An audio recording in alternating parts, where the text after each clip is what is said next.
ঘরের ঠাকুর শ্রীরামচন্দ্র। কিরণবালা মজুমদারের স্মৃতিচারণ। ঠাকুর এসেছেন কুঞ্জবাড়িতে। দরজার সামনে কিরণবালা মজুমদারকে দেখে ঠাকুর বললেন, মায়ে আসেন। গিয়ে প্রণাম করলাম। তিনি বললেন, বসেন।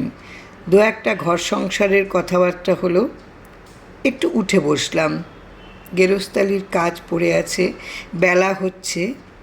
কিছুক্ষণ পর তাকে এক বাটি দুধ আর কিছু ফল দেয়া হলো। তিনি সেই ফলের এক টুকরো থেকে একটি কণা ভেঙে মুখে দিলেন। একটু বেলা হতে আশ্রিত দু একজন এলেন। স্নানের সময় হলো। আমরা সকলেই একরকম ব্যস্ত। কিভাবে তিনি স্নান করবেন, জলচৌকি আনা হলো, পরিষ্কার তেল আনা হয়েছে, কে তেল মাখিয়ে দেবে এই নিয়ে জল্পনা কল্পনা হচ্ছে। তিনি যে ঘরে ছিলেন তার পাশেই কলঘর। তিনি নিজেই কলঘরে চলে গেলেন, খানিক বাদে ফিরে এলেন। আমরা জানালাম যে স্নানের জোগাড় আছে, আমরাই তো স্নান করিয়ে দিতে পারতাম। তিনি স্মিতহাস্যে জানালেন তার এই রকম স্নানেরই অভ্যেস, অন্য কারুর তাকে স্নান করিয়ে দেওয়ার দরকার হয় না। যাক, আর এক দফা নিশ্চিন্ত হওয়া গেল। আমরা সাধারণত যেমন গুরু গোসাই দেখতে অভ্যস্ত, ইনি সেই পর্যায়ের নন। নরদেহে নারায়ণ। সাধারণ মানুষের মতো সমাজে থাকলেও সমস্ত ব্যাপারেই বোঝা গেছে তিনি সর্বদা স্বাবলম্বী হয়ে থাকতেন। তার নিজের সেবার জন্য তিনি অন্য কাউকে কষ্ট দিতেন না।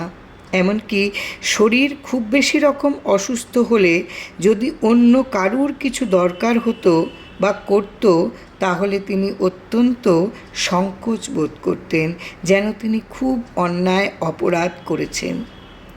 দুপুরবেলা একটাকে দুটো কলা আর সামান্য দুধ তিনি গ্রহণ করলেন। গেরস্থকে তিনি দুধ গরম করার কষ্টটুকুও দিতেন না। বিকেলে কিছু গ্রহণ করলেন না। রাত্রিরে শুধু একটু দুধ। একটা পুরো দিন কাটল। সারাদিনের মধ্যে তিনি ধর্ম সাধন ও তত্ত্ব বিষয়ক কাউকেই কিছু বললেন না। গীতা, চণ্ডী বা কোনো ধর্মগ্রন্থ পাঠ কিংবা কীর্তন সারাদিনে একবারও হলো না। যারা এলেন তারা অনেকেই সাংসারিক দুঃখ কষ্টের কথা জানালেন। তিনি তাদের বললেন সব সহ্য করে ধীর থাকতে। এই সাংসারিক গঞ্জনা সহ্য না করে রেহাই পাওয়ার যে কোনো পথ নেই, একথাও দু একজনকে তিনি বললেন। তার এই শুনে প্রথমে মনে হতো, এ আর নতুন কি? যদি সহ্য করতেই হয় তাহলে তার কাছে আসার দরকার কি? তখন তিনি সত্যি আমরা কেউ বুঝিনি যে তিনি তো সেই ঠাকুর নন যে লোক দেখিয়ে মন্ত্রের সাহায্যে যোগাযোগ করে যোগযাগ করে অন্যের কষ্ট লাঘব করবেন। অন্যের কষ্ট লাঘব করা মানে সেই ভার নিজেই গ্রহণ করা। আর সেভাবেই তিনি অনেককেই রোগমুক্ত করেছেন। ভক্তকে কিন্তু সে কথা জানতেই দেননি। কদিন যাওয়ার পর দেখা গেল সারা দিন রাতে তিনি নিজে কোনো রকম পূজা সন্ধ্যা জপ করতেন না। পরে বোঝা গেল তিনি সম্পূর্ণ বন্ধনমুক্ত। তার পূজা সন্ধ্যা বা জপের প্রয়োজন বহুকাল শেষ হয়ে গেছে। সারা সকাল তিনি তক্তাপোষের উপর এক জায়গায় বসে থাকতেন। যে আসতো তাকেই মধুর স্বরে দু একটা কথা জিজ্ঞাসা করতেন। স্নান তিনি করতেন না। স্নানের ব্যাপারে তিনি কারুরই সাহায্য গ্রহণ করতেন না। দুপুরবেলা বা অন্য সময়েও তিনি কিছুক্ষণ শুয়ে থাকতেন।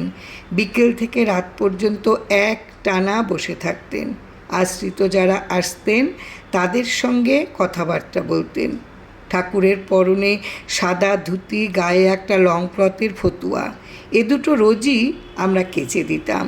তবে সব মিলিয়ে তাকে বেশ পরিপাটি মনে হতো। মাঝে মধ্যে নাপিত এসে চুলদাড়ি কেটে দিত। তার কোনো বাধা নিয়ম নেই। গৃহকর্তার ইচ্ছে মতোই যা খবর হতো। তার গলায় একটা তুলসীর মালা। পোশাক আশাকে এইটুকু তিনি সাধারণের থেকে পৃথক। তার পোশাক আর আচরণ সম্বন্ধে আর একটু কথা না বললে ঠিক হবে না। ঠাকুরের লজ্জা একটু বেশি রকমের ছিল। জয় রাম, জয় রাম।